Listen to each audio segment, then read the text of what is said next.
Ahmad Falls. Alam mo yung bigla na lang kayo napaisip, tara, road trip. Wala na palang memory. Kaya kain muna tayo bago dumiretso. Sarap ng burger dito. Sakto birthday ko tapos 4th of July. Kaya sa daan na lang kami nag-celebrate.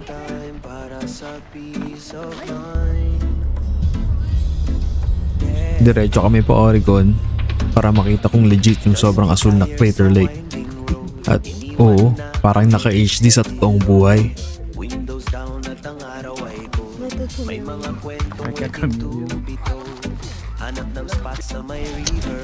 What can you say about the lake? Amazing. Kita yung tatlo. Kalinaw ng loob, let the spirit mend.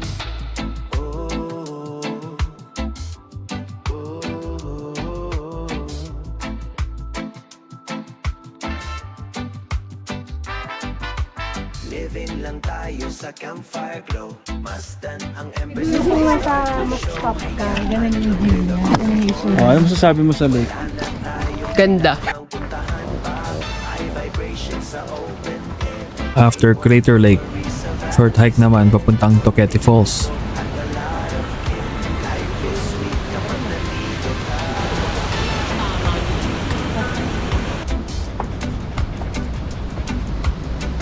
At Watson Falls.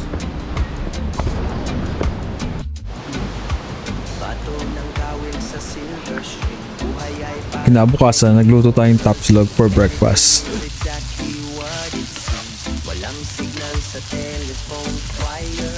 Rinig ang crackle ng wood sa fire. Itaas ang melody, higher and higher. At syempre, di mawawala ang bonfire sa camping.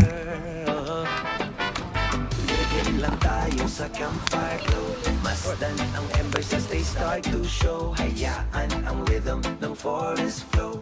Wala na tayong kayangang puntahan pa. Nag-camp kami sa Kowa sa Klamath Falls.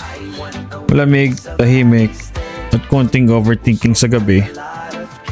Life is sweet kapag nandito ka. Meron din sila ditong napakahabang bike trail, kaya okay na okay magbike dito.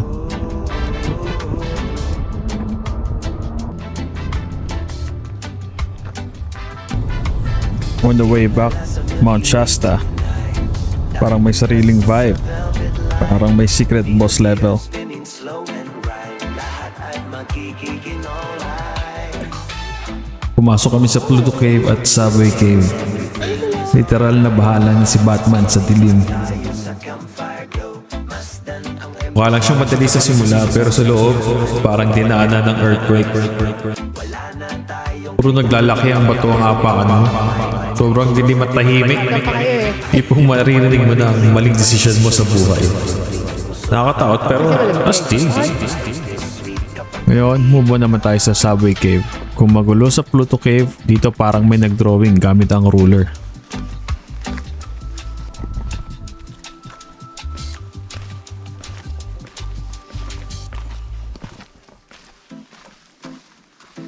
yeah. Dami ng mountain breeze tayong dalawa under the canopy.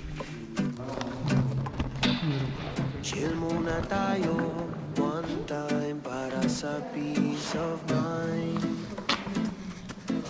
Yeah. Dusty tires sa winding road. Iniwan na ang heavy city load. Windows down at ang araw ay cold. May mga kwentong waiting to be told.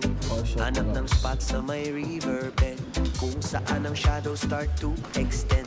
Itayo ang tent, let the day descend. Kalinaw ng loob. Tinawag siyang Subway Cave kasi mukha talaga siyang trenan sa ilalim ng lupa. Ang pinakasarap dito, sobrang lamig. Parang pumasok sa loob ng higanteng ref. Kung nainitan ka na sa buhay mo, dito ka pumunta. Sa campfire glow, masdan ang embers as they start to show. Hayaan ang rhythm ng forest flow. Wala na tayo kailangang puntahan pa. High vibrations sa open. Pagkatapos natin magpalamig at magmulto-multuan sa mga kuweba, oras na para mag-refresh. Life is sweet. Welcome sa MacArthur Bernie Falls. Sabi ni Teddy Roosevelt, ito raw ang 8th wonder of the world. At sa ganda nito, sino ba naman ako para makipag-argumento sa dating presidente ng Amerika? Tignan niyo naman, halos 130 feet ang bagsak ng tubig araw-araw. Walang patayan. At ang pinakamalupit, kahit sa amin, parang aircon ang simoy ng hangin dito.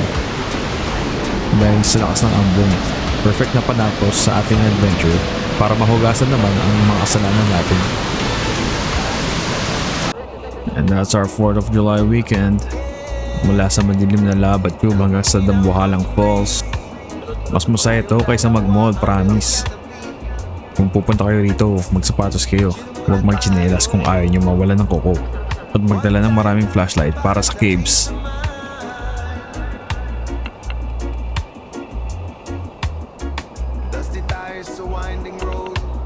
Saan nyo gusto sumama? Sa magulong weba?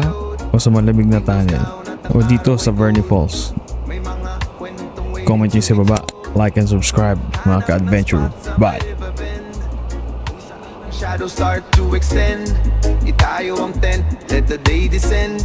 Kalinaw na